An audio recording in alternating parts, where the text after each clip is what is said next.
Acuérdese que como dijo Saúl, esto solo es una vez al mes. El tercer domingo del mes ofrendamos para las misiones. Muy bien, pues ahora sí vaya conmigo al Evangelio de San Juan, capítulo 16.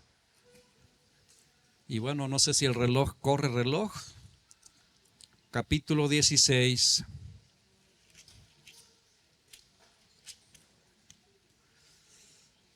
Ándale, ya está. Muy bien. Juan, Evangelio de San Juan, capítulo 16. Vamos a leer el último versículo de este capítulo. Juan 16, versículo 33. Juan 16, 33. ¿Está por ahí ya? Dice la Biblia: estas cosas les he hablado para que en mí tengan paz. En el mundo tendrán aflicción, pero confíen, yo he vencido al mundo. Dile al de al lado: confía. Eso es el consejo que nos da Jesús, la instrucción que nos da Jesús. Confía. Entonces mira, este versículo que seguramente ya habéis escuchado, dice claramente que en el mundo tenemos y tendremos y seguiremos teniendo aflicción. Entonces, la prueba y la aflicción es parte de esta vida y parte del cristianismo. Eso de que pare de sufrir, aquí no.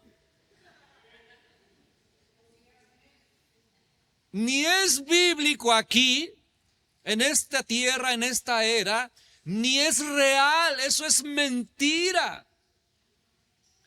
Jesús dice claramente: vas a tener aflicción. Entonces mire, dando ya por hecho esa verdad, porque es una verdad, más vale que no solamente estemos pues dispuestos, aunque uno no quiera. Porque si usted se fija, el versículo comienza diciendo: estas cosas les he hablado para que en mí tengan paz. ¿Cuáles cosas? Bueno, obviamente habría que leer todo el capítulo para ver qué cosas nos habló para que tengamos paz. Y realmente, si vamos a dar, por ejemplo, un vistazo ahí en Juan 16, pero en el versículo 20. O sea, ahí nada más, tantito más atrás. Juan 16, 20 dice: de cierto les digo que ustedes se van a poner bien felices, todo el tiempo van a estar gozosos y nadie les va a quitar su alegría. Híjole, dice, yo les dije, además fíjese, cuando dice la Biblia, de cierto, o sea, como diciendo, la neta del planeta, ustedes van a llorar y se van a lamentar. Y luego dice que el mundo se va a alegrar. Chanfle. Por eso algunos dicen: ya me quiero ir al mundo. El mundo se va a alegrar, pero aunque ustedes estén tristes, su tristeza se convertirá en gozo.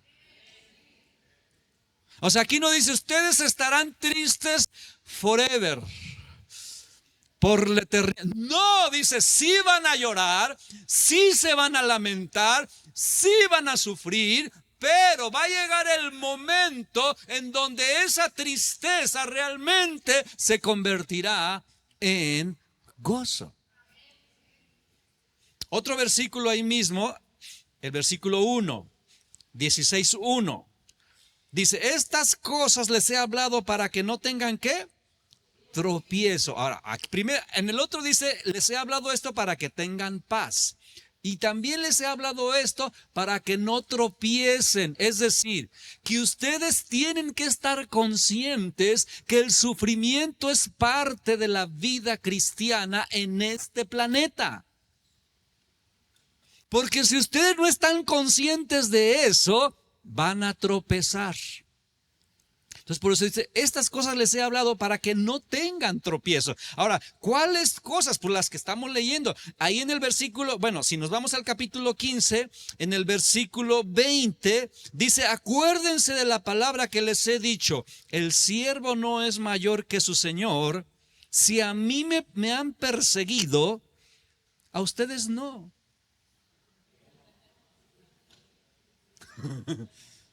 Si a mí me han perseguido, también a ustedes. Y les estoy diciendo esto para que lo sepan y para que cuando suceda no tropiecen, no empiecen con que, ¿dónde está Dios? Para que cuando les pase no empiecen a decir, pues no, que Dios me ama. Para que cuando les pase no empiecen a quejarse con que no, estaba mejor antes. Para que no tropieces. Ahora, es claro ya, porque hay muchos versículos que habla de que la prueba es parte de nuestra vida cristiana. Entonces, mi inquietud en esto la palabra es, ¿Dios acaso nos habrá dejado algún recurso para poder obtener alivio durante la prueba? Dios habrá dejado algo o habrá dado instrucciones para que cuando pasemos por pruebas podamos tener por lo menos alivio. Sí. Entonces precisamente así se titula, ¿cómo tener alivio durante la prueba? Porque vas a ser probado. ¿Cuántos ya se dieron cuenta que sí? Digo, si ya tienes 15 días de cristiano, ya a lo mejor ya te diste cuenta. Entonces, el asunto no es si va a haber o no prueba, sí va a haber.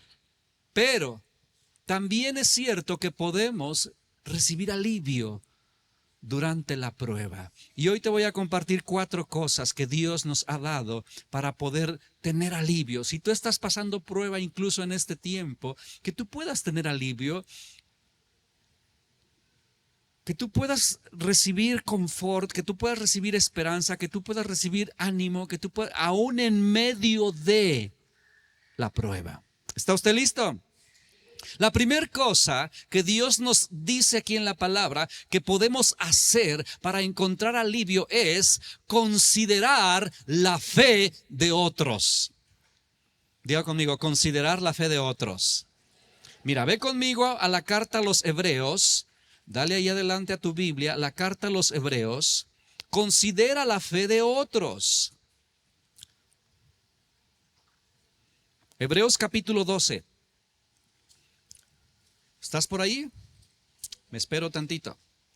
Hebreos capítulo 12. Vamos a leer desde el versículo 1 donde dice, por lo tanto, nosotros también, teniendo en derredor nuestro tan grande nube de testigos, despojémonos de todo peso y del pecado que nos asedia y corramos con paciencia la carrera que tenemos por delante. Puestos los ojos en Jesús, el autor y consumador de la fe, el cual, por el gozo puesto delante de él, sufrió la cruz, menospreciando el oprobio, y se sentó a la diestra del trono de Dios. Versículo 3. Consideren a aquel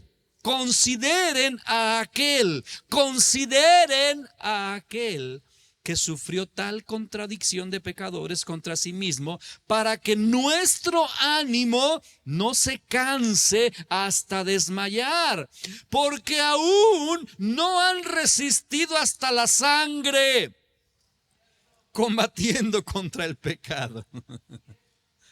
Cuando yo leí esto dije, no, pues sí. Todavía no he combatido hasta la sangre. O sea, si a veces sientes que estás sufriendo de más, todavía no has llegado al punto. O sea. ¿Y a qué nos anima estos versículos? Primero dice, tenemos una grande nube de testigos. ¿Cuáles? Pues todos los que aparecen en el capítulo 11. Habla de un montón de hombres y mujeres de fe que están en la Biblia, todas sus historias, y ahí dice, mira, estás pasando prueba, pues considéralos a ellos. Te quedaste sin dinero, considera a la viuda Sarepta de Sidón. Te quedaste sin familia, considera a Job. Te corrieron de tu casa, considera a José. Te tienen envidia, cualquier asunto, considera. Hermanos, cuando realmente ponemos a ver, dices, no, pues no. Como dice aquí el versículo, dice, yo no he combatido hasta la sangre. O sea, la verdad es que no. Y cuando yo leía esto dije, sí, he hecho mucho pancho, más del que debería de hacer. Porque Dios nos ha dicho, mira, presta atención, no eres ni el único, ni el primero, ni el último que ha pasado por pruebas. Considera esa grande nube de testigos. De hecho, leer historias, no solamente de los personajes que están aquí en la Biblia, sino de otros hombres y mujeres de Dios de la historia, las biografías, te vas a dar cuenta que también sufrieron y que también padecieron. Uno de los libros que leí hace poquito y que estaba bien emocionado fue precisamente La vida del conde Zinzendorf, su historia, su biografía. Y yo no sé si tú sabes primero quién es él y si no ya tienes tarea. Pero este hombre, un hombre de Dios tremendo, fíjate, nada más para que te des un quemón, tuvo 12 hijos y 8 fallecieron.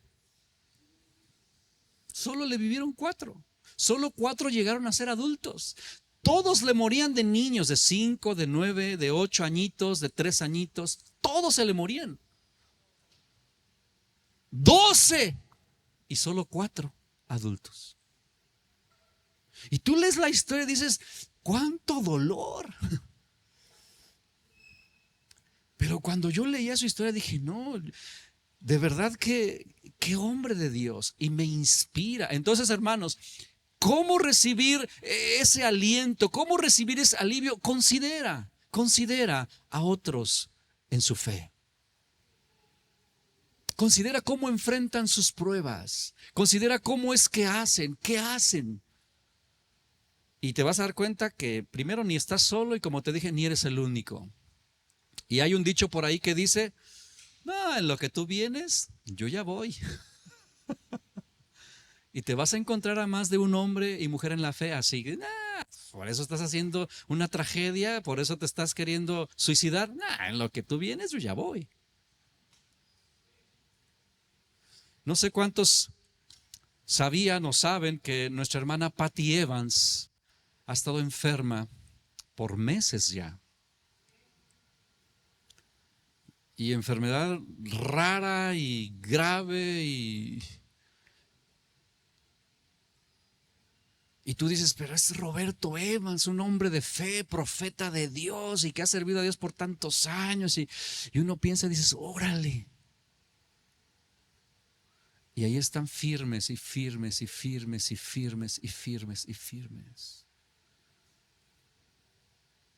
Sabemos algunos de nosotros de nuestra amada hermana Natalia Corro, cómo está padeciendo ahorita mismo. Pero vemos a su familia, vemos a nuestro hermano Renato Corro, que es un hombre de Dios. Los vemos con sus ojos puestos en Jesús. Y él mismo siendo médico dice, médicamente nada se puede hacer. Nuestra única esperanza es Dios. Entonces cuando uno ve y escuchas estas cosas y dices, no, creo que yo estoy en la gloria, ¿no?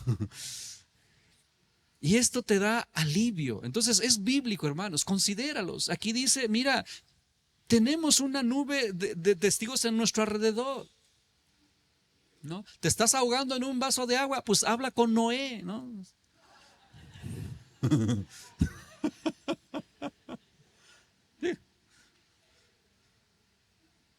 Acabamos de ir a ver la película que se va a estrenar pronto, esta película de la historia de Abraham. Se llama Su único hijo.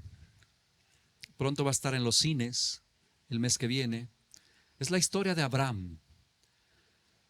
Y obviamente esta película está hecha desde el punto de vista, bueno, está conforme a la Biblia, sí está, pero agregan su posición de cómo reaccionan los personajes. Por ejemplo, yo le decía a mi esposa, le digo, yo nunca me he puesto a pensar realmente cuánto, pues sí, sufrimiento experimentó Sara, de que se le promete un hijo y llegaba el mes y llegaba el periodo y años. Y ahí en la película ella manifiesta esa angustia de decir, es que ya me bajó otra vez.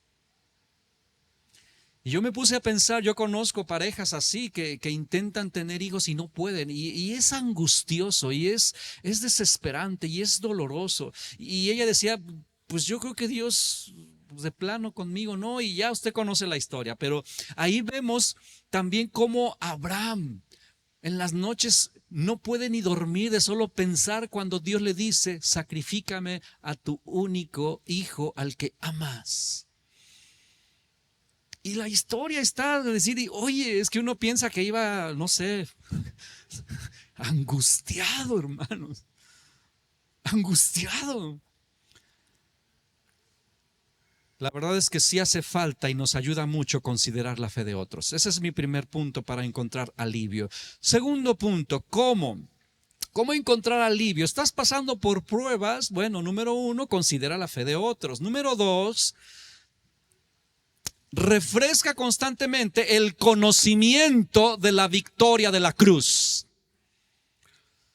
Ahora, ¿por qué esto es tan importante? Bueno, porque obviamente de eso depende toda nuestra fe, de la victoria de la cruz. Pero mira, cuando estamos pasando pruebas, hay una guerra en nuestra mente y en nuestras emociones que nos hacen sentir y pensar que estamos abandonados, que hemos perdido la salvación, que Dios ya no está con nosotros, que Dios ya no me escucha, que el diablo está ganando y una serie de pensamientos y emociones negativas, una guerra.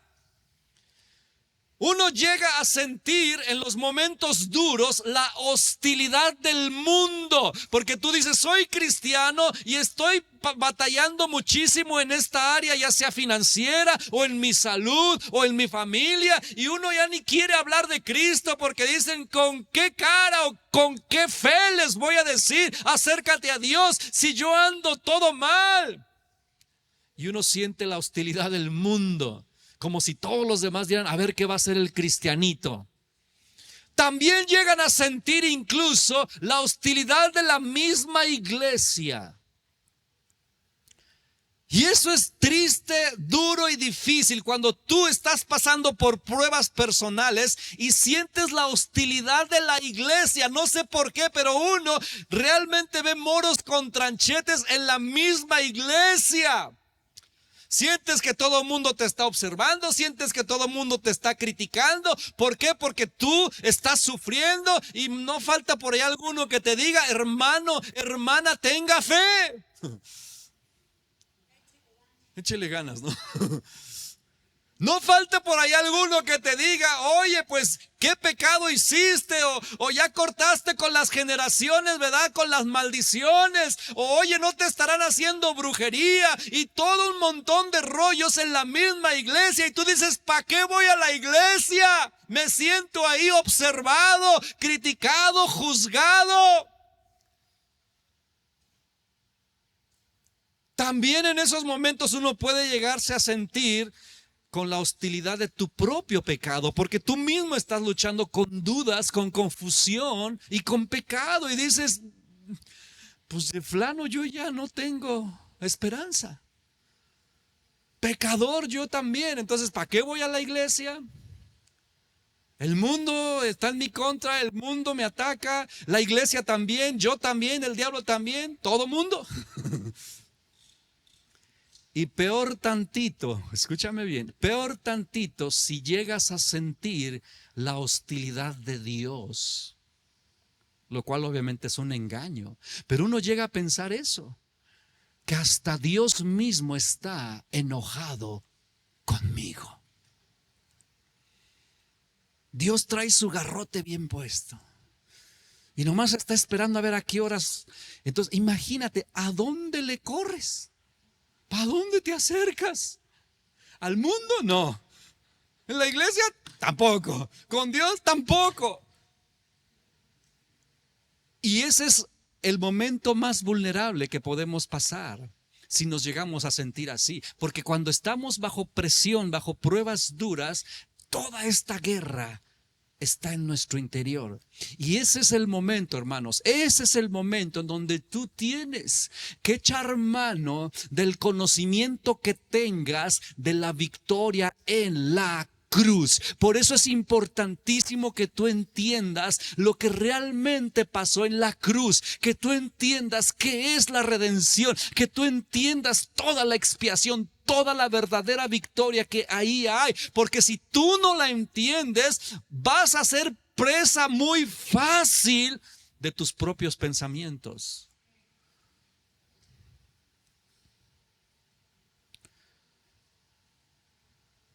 Fíjate las palabras preciosas que están en Juan 19:30. Juan 19:30.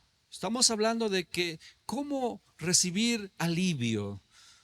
Hermanos, esto que te estoy diciendo no solamente lo he practicado, porque así como te estoy diciendo, así me he sentido. He sentido la hostilidad del mundo, he sentido la hostilidad de la iglesia, he sentido la hostilidad de Dios. ¿Y cómo es que he obtenido alivio? Recordando la cruz y recordando estas maravillosas palabras que están aquí. Juan 19:30 dice: cuando Jesús hubo tomado el vinagre, dijo: consumado es. Y habiendo inclinado la cabeza, entregó el espíritu. Consumado es, consumado es. Tú tienes que recordar esas palabras, tú tienes que grabarte esas palabras, tú tienes que permitir que el Espíritu Santo eche mano de esas palabras y retumben en tu interior. Consumado es decir, ¿qué significa consumado es? Que ahí fue pagado todo, que ahí se resolvió tu problema, que ahí fuiste reconciliado con Dios, que ahí obtuviste perdón, que ahí fuiste limpiado, que ahí fuiste redimido. Cuando Él dijo consumado es, ya se pagó todo, ya no hay nada más que hacer, ya lo que se tenía que hacer, ya se hizo, ya lo hice yo por ti. Y tú lo tienes que recordar, tú lo tienes que recibir, tú te lo tienes que recordar a ti mismo, porque nadie lo va a hacer por ti. Por eso es importante que tú conozcas la cruz. ¿Y qué pasó en la cruz? Mira, vamos a leer otras dos citas bíblicas ahí en Hebreos capítulo 9. Hebreos capítulo 9. Ahora estamos Juan y Hebreos.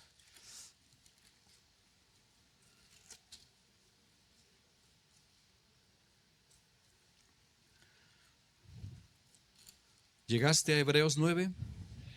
Vamos a leer el versículo 12. Bueno, desde el 11 para entender un poquito más, dice 9:11, dice: pero estando ya presente Cristo, sumo sacerdote de los bienes venideros, por el más amplio y más perfecto tabernáculo, no hecho de manos, es decir, no de esta creación, y no por sangre de machos cabríos ni de becerros, sino por su propia sangre, entró una vez para siempre. Di conmigo: para siempre. En el lugar santísimo, habiendo obtenido eterna redención. Di conmigo: eterna redención. Este versículo es de los versículos que tenemos que memorizar.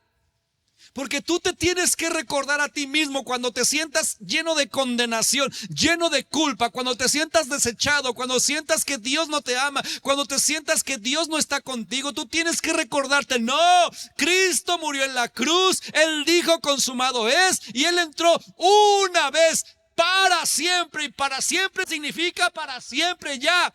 Y ahí obtuvo eterna, y la palabra eterna es también para siempre, eterna redención para mí. Tú lo tienes que saber porque lo vas a ocupar. Si esto no está firme y claro en tu mente y en tu espíritu, hermano, como te dije, presa fácil del engaño.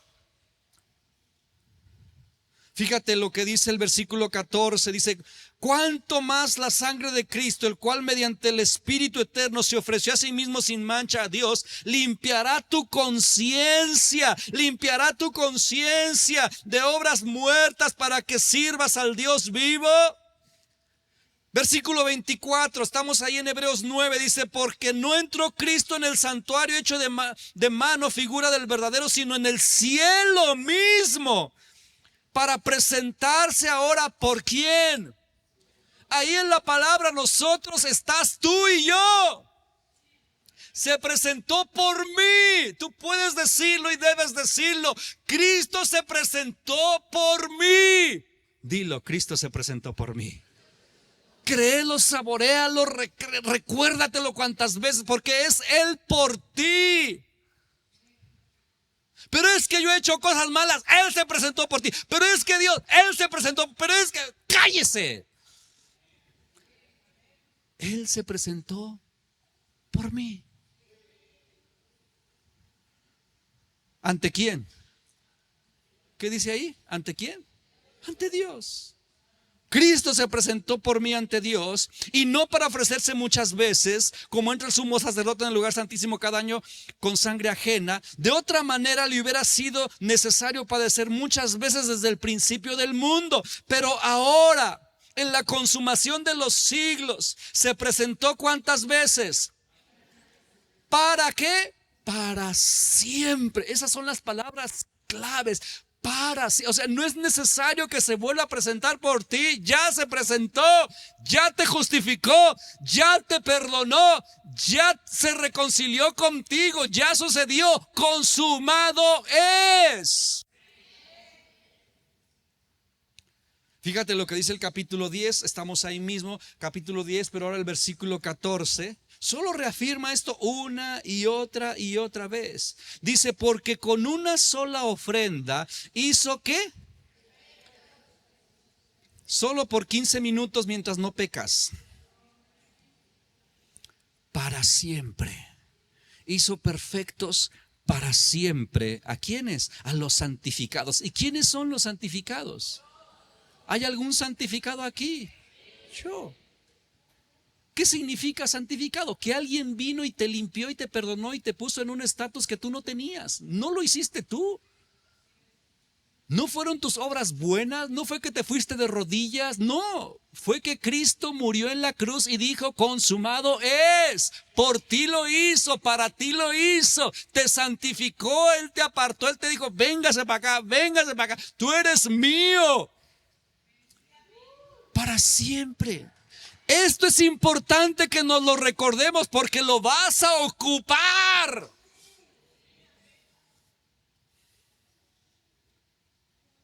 Y tenemos que enseñárselo a nuestros hijos y a cuanta persona que entiendan todo esto, una vez y para siempre. No se tiene que estar ofreciendo Cristo muchas veces, una vez y para siempre. Y obviamente pues todo esto es muestra de su amor. Entonces decir que Dios no te ama es mentira.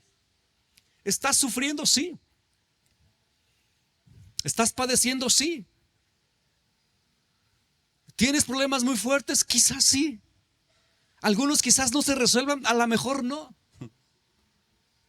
Pero eso no significa que Dios te dejó de amar. Eso no significa que Él te desechó. Y esto, cuando tú lo entiendes, trae alivio. Trae alivio, hermanos. Como yo les he dicho algunas veces a las personas que luego aconsejo: mira, a lo mejor afuera las cosas siguen igual, a lo mejor el problema sigue, a lo mejor la situación difícil va a seguir, pero adentro puede cambiar. Tu interior puede cambiar. ¿Cómo? Creyendo esto, confiando en esto. Entonces, ¿cómo recibir alivio? Considera la fe de otros. Digo, si otros pudieron, tú también puedes. El mismo Dios de Abraham es tu Dios. El mismo Dios del conde Zinzendorf es tu Dios. El mismo Dios del hermano Roberto Evans es tu Dios. Y si ellos pueden soportar y perseverar y caminar en medio de la prueba, tú también puedes. Porque el que los sostiene a ellos te sostiene a ti.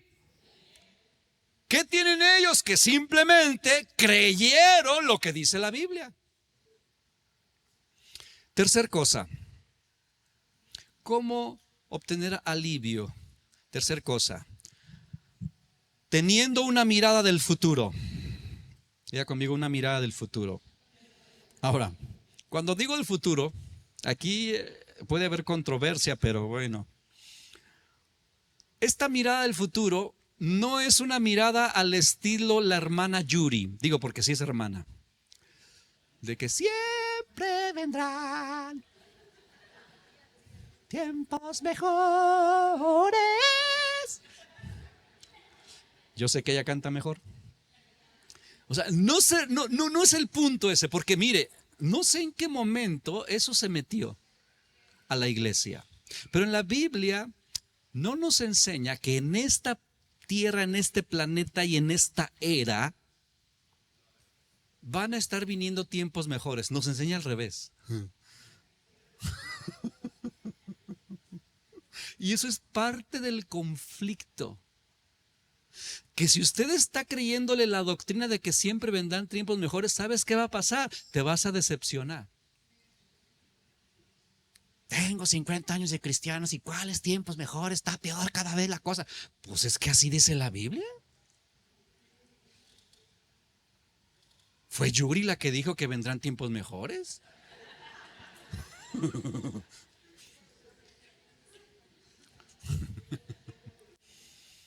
No fue Dios, fue Yuri. Y el asunto es que creemos que así funciona el cristianismo, y no, hermanos. Ahora, pero entonces, ¿qué me refiero con tener una mirada del futuro? Porque sí tenemos que tener visión del futuro. Pero ¿a qué me refiero con visión del futuro? Me refiero a la visión que precisamente los hombres de fe tenían. ¿Dónde está eso en la Biblia? Vamos otra vez a Hebreos. Hebreos capítulo 11. Hermanos, esto, si tú lo agarras, porque las pruebas van a venir, te lo aseguro. Y no es que sea profeta, es que ya está escrito. Hebreos capítulo 11. ¿Ya estás ahí? Vamos a leer desde el versículo 7. Hebreos 11:7 dice: por la fe Noé, cuando fue advertido por Dios, fíjate, ¿fue advertido por quién? Dios ya nos advirtió también a nosotros, conste. Bueno, Dios le advirtió a Noé, dice, cuando fue advertido por Dios acerca de las cosas que aún no se veían. Noé con temor preparó el arca en que su casa se salvase, y por esa fe condenó al mundo y fue hecho heredero de la justicia que viene por la fe. Por la fe Abraham, siendo llamado, obedeció para salir al lugar que había de recibir como herencia, y salió sin saber a dónde iba. Pero luego dice versículo 9, por la fe habitó como extranjero en la tierra prometida, como en tierra ajena, morando en tiendas con Isaac y Jacob, coherederos de la misma promesa, porque esperaba. ¿Qué esperaba, hermanos? La tierra prometida. ¿Qué esperaba? La ciudad que tiene fundamentos, cuyo arquitecto y constructor es Dios. Escucha, él escucha la voz de Dios que le dice: sal de tu tierra y tu parentela y vete a la tierra que yo te mostraré. Y cuando ya llega a la tierra, dice: yo sé que esta es la tierra que Él me va a dar, pero realmente yo no estoy esperando esta tierra. Yo estoy esperando una ciudad cuyo arquitecto y constructor es Dios. Por eso, aunque Dios me ha dicho que esta es mi tierra prometida, realmente yo no soy de aquí. Yo soy extranjero aquí porque yo tengo otra patria. ¿Ya me estás captando qué visión tenemos que desarrollar? Y esto nos hace falta, hermanos, desarrollar una visión del futuro, es decir, de tu patria celestial. Fíjate lo que dice el versículo 13, ahí estamos en Hebreos 11, pero vamos a leer el versículo 13, dice: conforme a la fe murieron todos estos sin haber recibido lo prometido, sino que mirándolo de lejos y creyéndolo y saludándolo. ¡Ey! Allá está mi ciudad celestial. Saludándolo y ¿qué? ¿Y qué? Hermano, lea esa palabra. ¿Y qué? Confesando.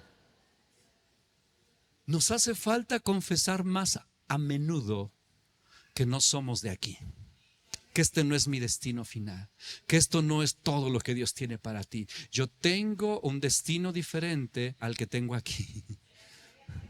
Nos hace falta confesar eso. Mire, y no solo confesarlo, creerlo. Mire, yo sé que el sufrimiento es sufrimiento y se siente gacho y no nos gusta, pero si tú realmente estás consciente y crees, primero, que tu vida, tú no te vas a extinguir, nunca. Tienes que creer eso. Este cuerpo se va, pero mi esencia no se va a extinguir. Es decir, Edgar va a seguir existiendo por la eternidad.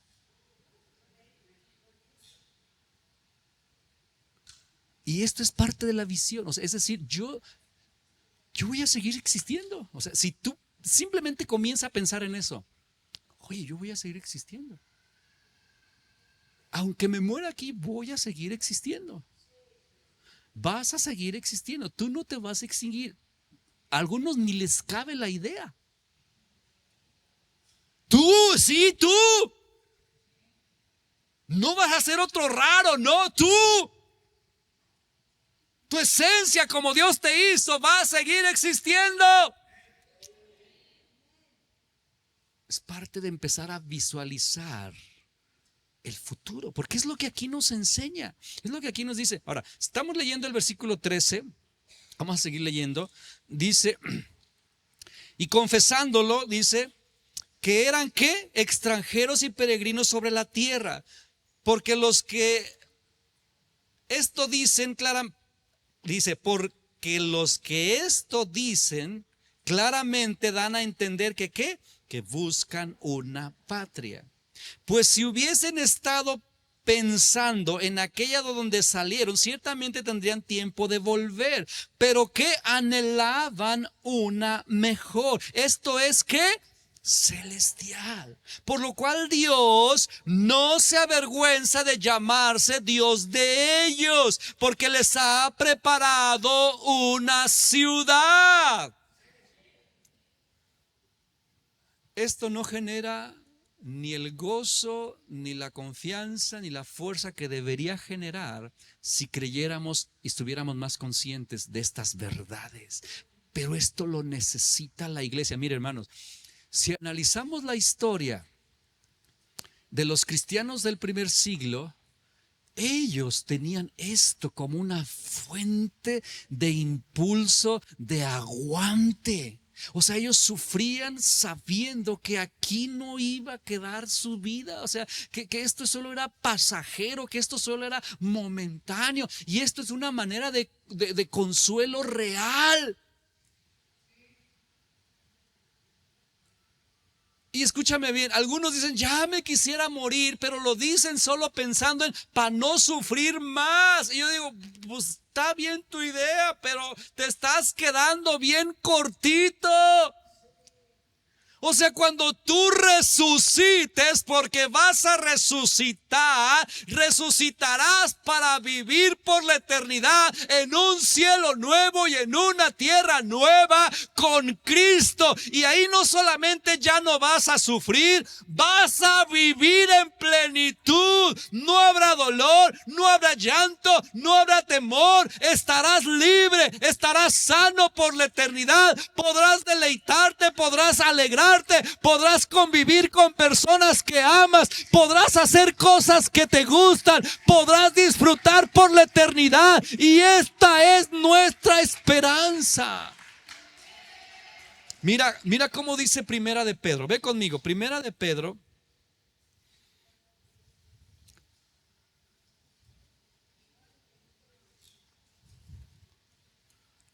Primera de Pedro.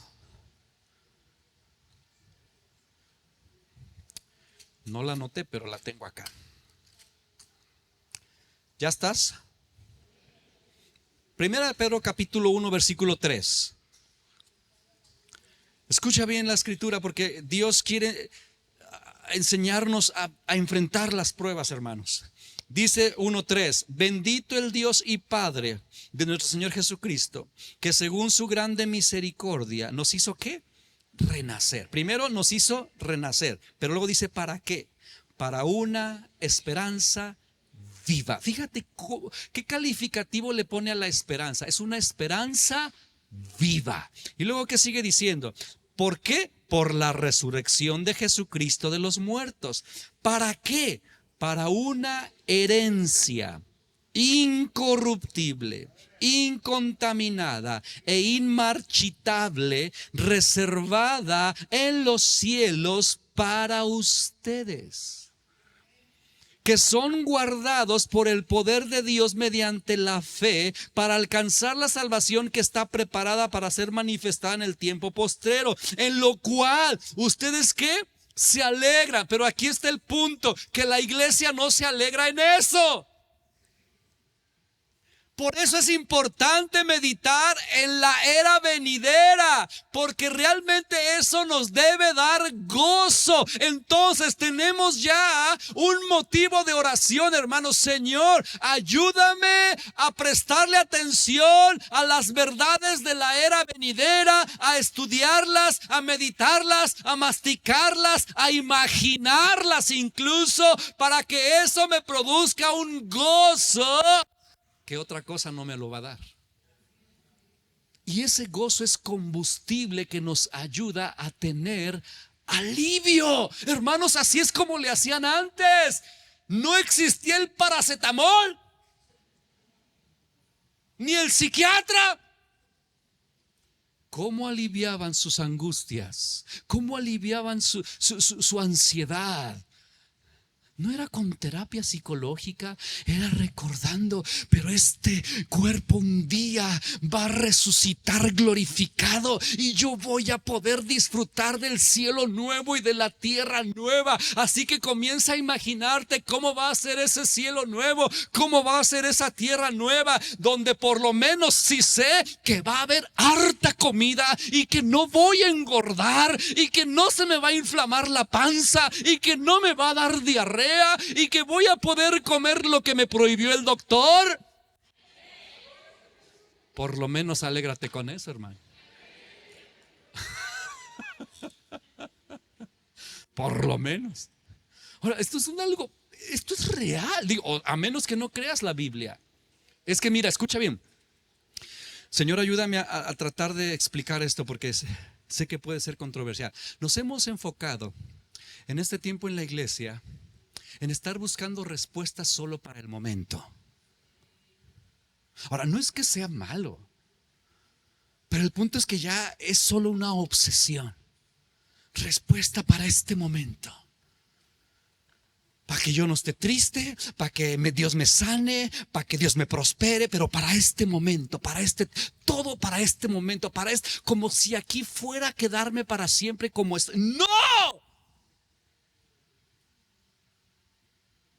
Repito, no es que sea malo, por eso dije puede ser controversial, pero sí nos está haciendo falta una visión del futuro, porque por eso luego nos deprimimos y por eso dice Jesús, yo ya les advertí para que no tropiecen. Vas a tener aflicción, mejor aprende a recibir alivio alegrándote con estas cosas. Porque aquí dice, en eso ustedes se alegran. Vamos a seguir leyendo, estamos en Primera de Pedro, capítulo 1, versículo 6. Dice, en el cual ustedes se alegran, ¿en qué? En esa herencia incorruptible, inmarchitable y incontaminada. Ustedes se alegran. Dice, aunque ahora, por un poco de tiempo, si es necesario, tengan que ser afligidos en diversas pruebas, para que sometida a prueba su fe, mucho más preciosa que el oro, el cual aunque es perecedero se prueba con fuego, tu fe sea hallada en alabanza, gloria y honra cuando se manifieste Jesucristo. ¿A quién? A quien amas sin haberle visto, en quien creyendo, aunque ahora no lo veas, te alegras con gozo inefable y glorioso, obteniendo el fin de tu fe, que es la salvación de tu alma. Entonces, hermanos, aquí hay un secreto que nos hace falta practicar, y es precisamente contemplar esa herencia incontaminada, incorruptible y que no se marchita. Y esa herencia, no creas que es un kilo de oro,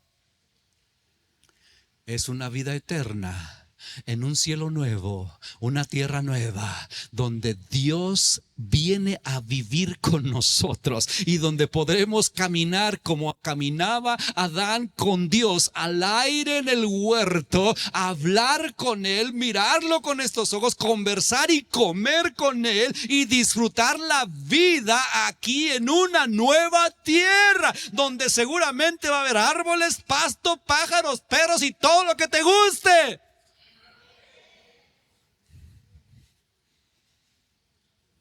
Mira,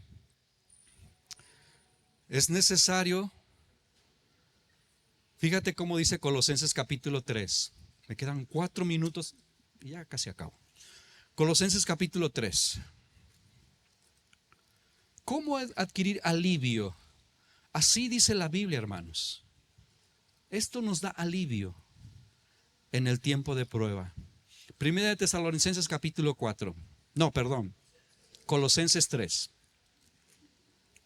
Colosenses 3.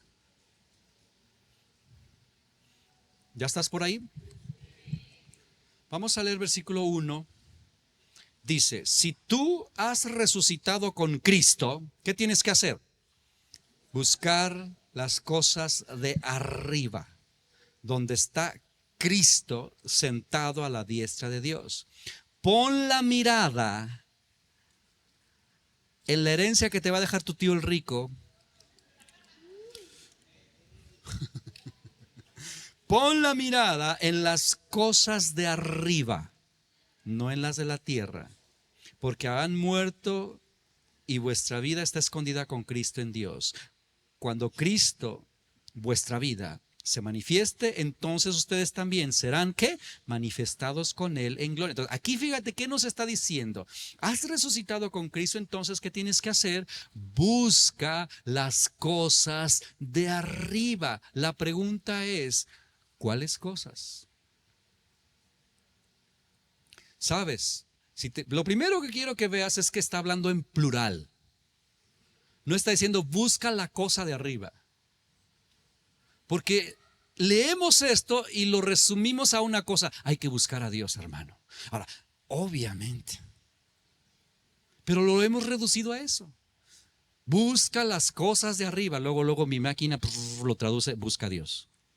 Y aquí no está diciendo que busques a Dios. Porque dice claramente, busca las cosas de arriba donde está Cristo. Entonces donde está Cristo hay más cosas.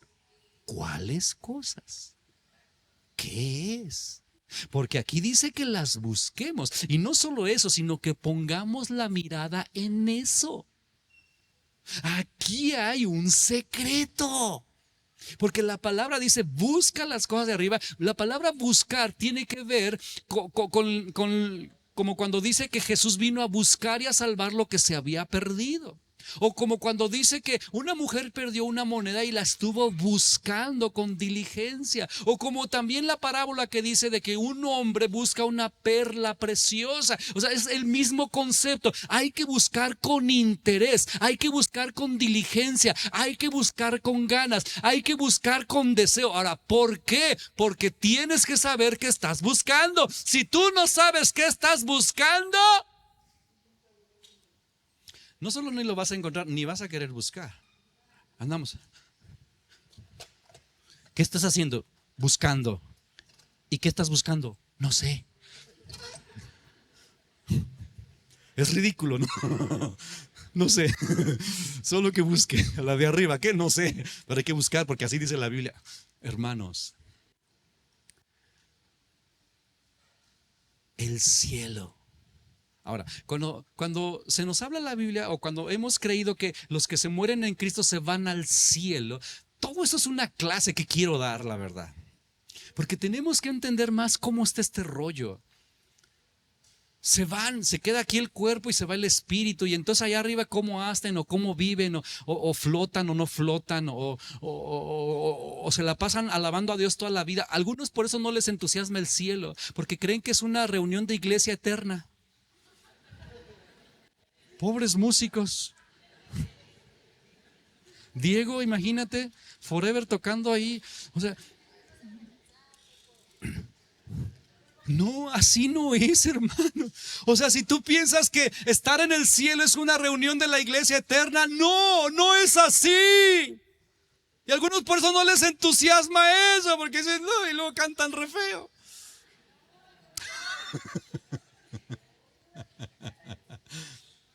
Es que hay muchos conceptos torcidos y equivocados que no sé de dónde hemos adquirido. Por eso no buscamos las cosas de arriba. Pero tenemos que, yo espero inquietarte lo suficiente para que comiences a decir, Señor, ¿qué me espera realmente? Cuando Jesús dijo, voy a prepararles lugar, ¿qué te espera? Ahora, algunos piensan, hay una mansión y las calles de oro. Será la nueva Jerusalén, pero nada más. Ahora no piensas que tu casa va a tener el piso de oro, hermano. Porque ni siquiera va a ser el punto ese. ¿Cuánto nos hace falta conocer esa herencia incontaminada, incorruptible y que no se marchita, reservada para nosotros en los cielos? ¿Y cuáles cielos? Solo te quiero dejar inquieto porque hay mucho que hablar. Pero ¿qué pasa? Que esto lo tenían los cristianos del primer tiempo y eso les daba gozo. Era un combustible que les ayudaba a soportar la prueba. Y hoy no tenemos ese combustible. Porque queremos bienestar ahorita y para ahorita. Ahora, yo no digo que Dios no nos dé cosas buenas, nos va a seguir dando cosas buenas. Pero en el mundo tendrás aflicción. Ahora hay un temor que algunos llegan a tener de que si solo pienso y me concentro en las cosas del cielo, quizás me haga alguien por ahí, no sé, místico, y flojo, porque pues, ay, nomás estoy pensando en el cielo y que ya no voy a ser eficiente aquí en la tierra por estar pensando en el cielo. Mira, hermano, la historia realmente demuestra lo contrario. Los cristianos que tenían su mirada realmente puesta en el cielo fueron los cristianos más productivos en esta tierra. Porque entendían que lo que hagamos aquí influye en lo que viviremos allá. Nos hace falta entendimiento de las cosas. Bueno, y rápido quiero por último, se me acabó el tiempo, ¿me regala 5 minutos más para el último punto? Estamos hablando de cómo obtener alivio en la prueba. El primero es, considera la fe de otros. Segundo, conoce la victoria de la cruz. Tercero, ten una mirada del futuro eterno. Y número 4,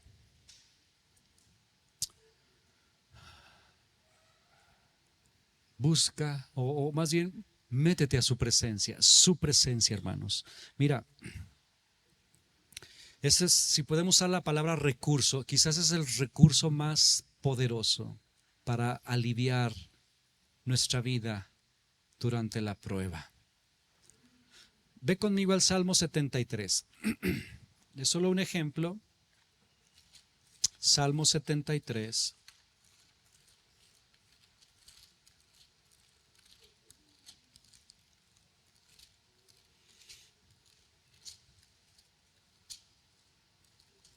¿Ya estás por ahí?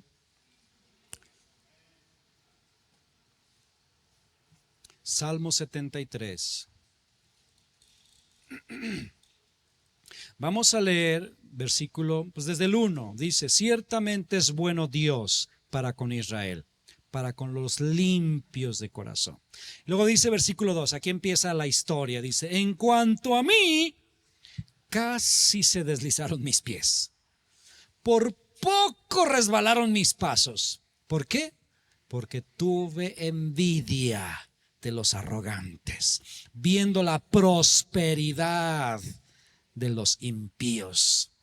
Ellos no tienen congojas por su muerte, pues su vigor está entero, no pasan trabajos como los otros mortales, ni son azotados como los demás hombres, por tanto la soberbia los corona, se cubren de vestidos de violencia, los ojos se les saltan de gordos, logran con creces los antojos de su corazón, se pueden comprar su iPhone 25, se burlan y hablan con maldad de hacer violencia, hablan con altanería, ponen su boca contra el cielo, su lengua pasea la tierra, se van a París y regresan.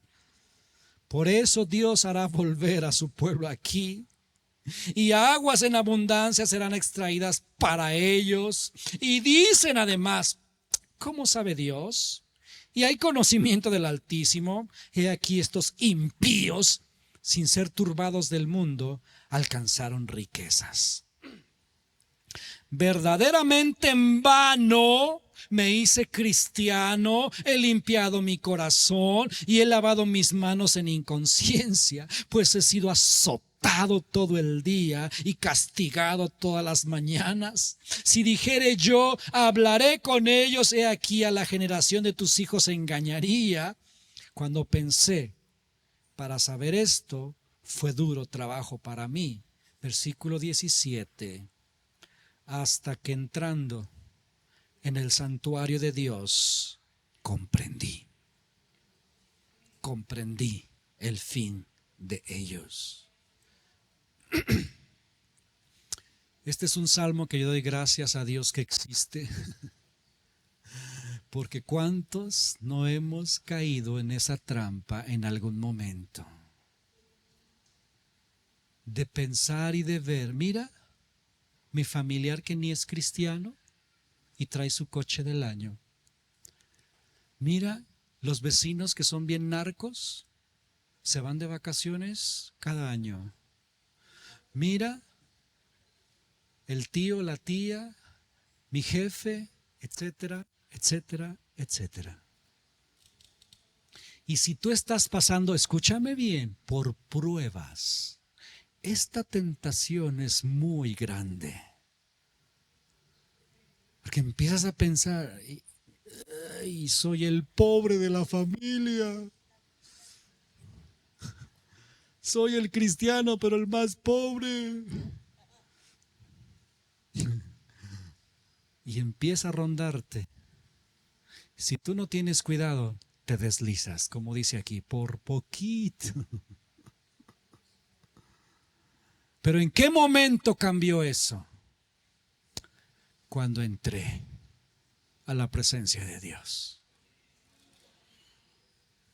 Es como si hubiese una telaraña que te cubre y que no te deja ver, pero de repente ¡fum! Y dices, no manches, ¿qué estaba yo codiciando? ¿Qué estaba yo pensando? Si soy tan bendecido, si realmente mi vida es hermosa, mi familia, y comienzas a agradecer y comienzas a alabar porque dices, Señor, perdóname porque yo me sentía miserable, pero realmente soy rico, realmente estoy pleno, realmente soy tu hijo y tengo un futuro seguro y mi vida está escondida contigo y en ti no necesito nada. Pero tú no pensarás así a menos que te metas a su presencia. ¿Cuántas veces me ha pasado a mí, hermanos? A mí, que ando todo con mis rollos y en su presencia hasta las dolencias se me quitan. ¿Cómo encontrar alivio? Métete a su presencia. Deja que su espíritu te toque. Por eso dice la palabra, no te embriagues con vino, en lo cual hay disolución. Mejor llénate del espíritu. Mira, ¿por qué la gente se embriaga con vino? Dicen que para divertirse, pero realmente es para ahogar las penas,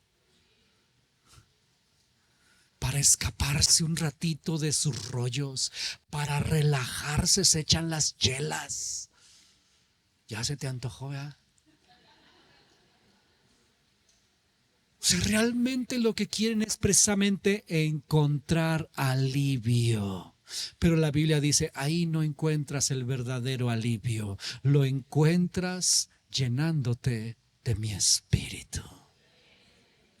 Póngase de pie conmigo, por favor.